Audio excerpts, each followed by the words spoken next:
You are listening to KnightBleed, 48 Hours in Bedlam, hours 7 through 18, Night Tithe.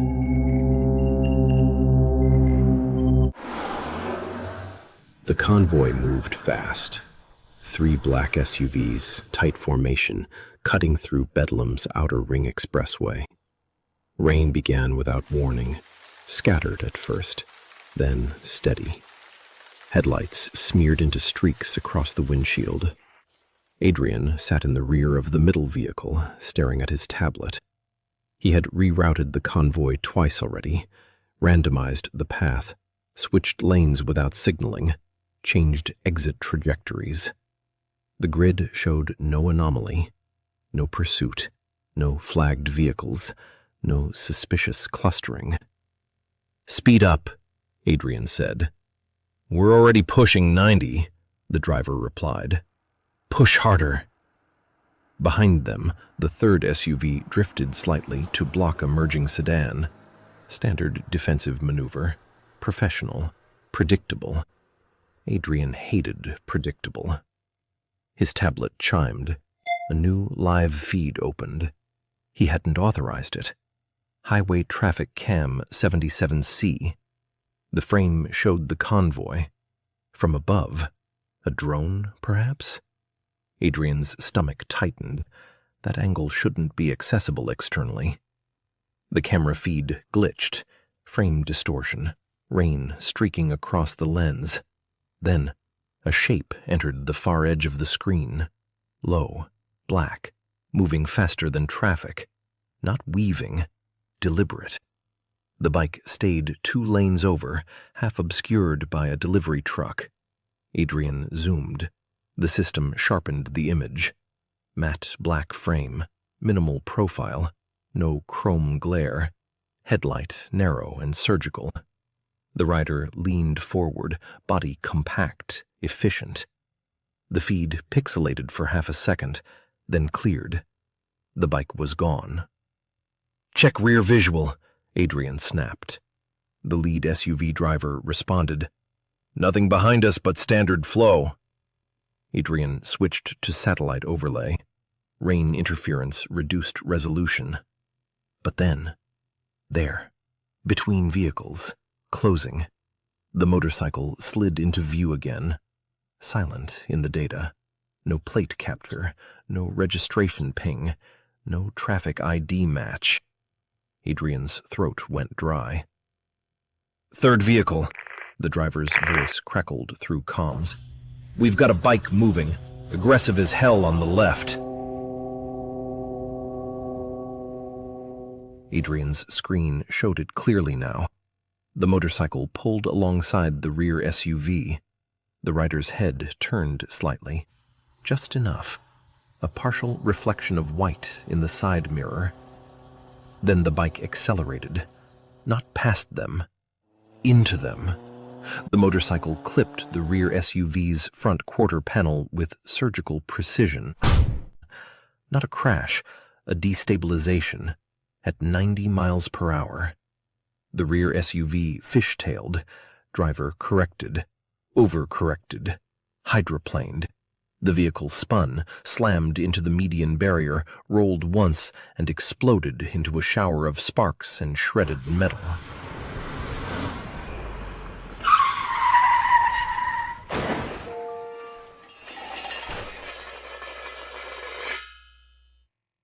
Adrian's vehicle jerked as debris struck the side panel. "Maintain formation," the lead SUV shouted. The motorcycle vanished between lanes again. "Where is he?" Adrian barked. "Trying to lock."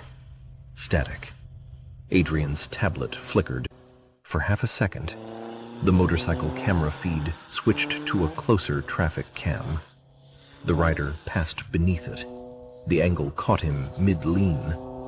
White kabuki mask, rain streaking down its surface, scarlet marking distorted in the water. Then gone.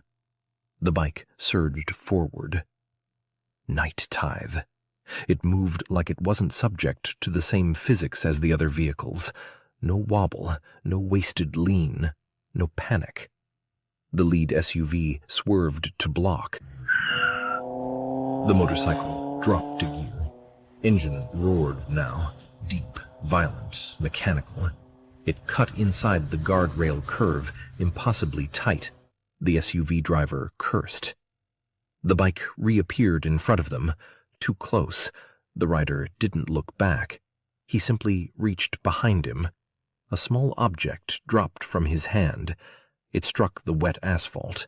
The explosion wasn't massive. It didn't need to be.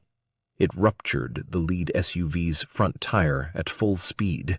The vehicle veered hard right, smashed through the guardrail, and vanished down the embankment in a shower of twisted steel.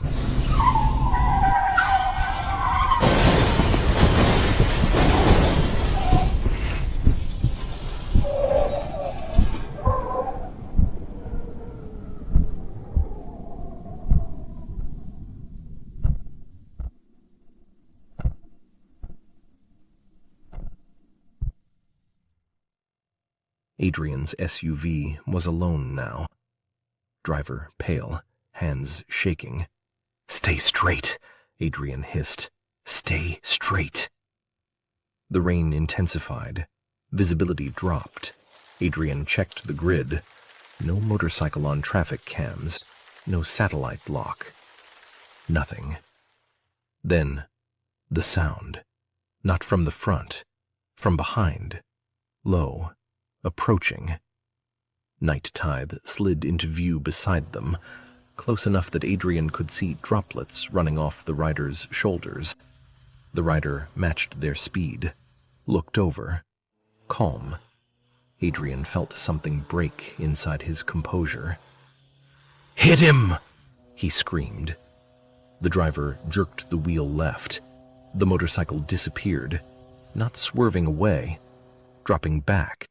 The SUV corrected, but too late. The rear axle jolted. Something metallic screamed beneath the vehicle. Adrian's screen flashed red. System error. Tire pressure critical. The SUV began to wobble. Hydroplane. Spin. Adrian grabbed the seat as the world tilted sideways. The vehicle slammed against the barrier, flipped once, twice, and came to rest on its side.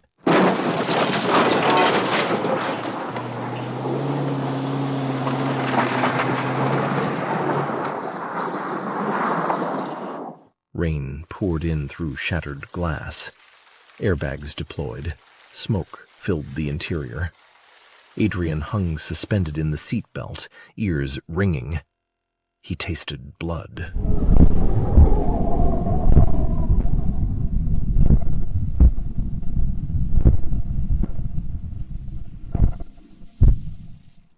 The world was sideways. His driver was motionless, dead. He fumbled for the buckle and fell hard onto the wet pavement. Rain soaked him instantly. Headlights from passing cars blurred past. No one stopping, no one interfering. He staggered upright, breathing ragged. The highway was emptying now. Vehicles slowing, rerouting. Traffic sensors failing one by one. The grid was going dark. Adrian turned slowly. On the far shoulder of the highway, Night Tithe rested upright, engine idling. The rider dismounted. Slow, deliberate. Boots hit the pavement. Rain slicked the asphalt black. KnightBleed removed nothing, said nothing, just walked toward him. Adrian took a step back, then another. His heel hit the guardrail. Nowhere to go. KnightBleed stopped 10 feet away. Rain streamed off the mask. Adrian's voice cracked. "You're going to kill me?" KnightBleed tilted his head slightly. "Yes, but I gave you 48 hours. I'm a man of my word." Adrian's stomach dropped. The rider reached into his jacket, not for a weapon, for a phone. He tossed it at Adrian's feet. It landed face up. Timer, 38 hours, 14 minutes, 22 seconds. "The ball's in your court," KnightBleed said. Get somewhere safe, little mouse. The engine of Night Tithe revved once behind him. Controlled. Alive. Run. KnightBleed stepped backward, mounted the bike, and in a burst of torque and rain spray, he was gone. Adrian stood alone on the ruined highway, bleeding, breathing, the timer counting down. 38 hours left. Thank you for listening. Please like, share, and subscribe for the next episode.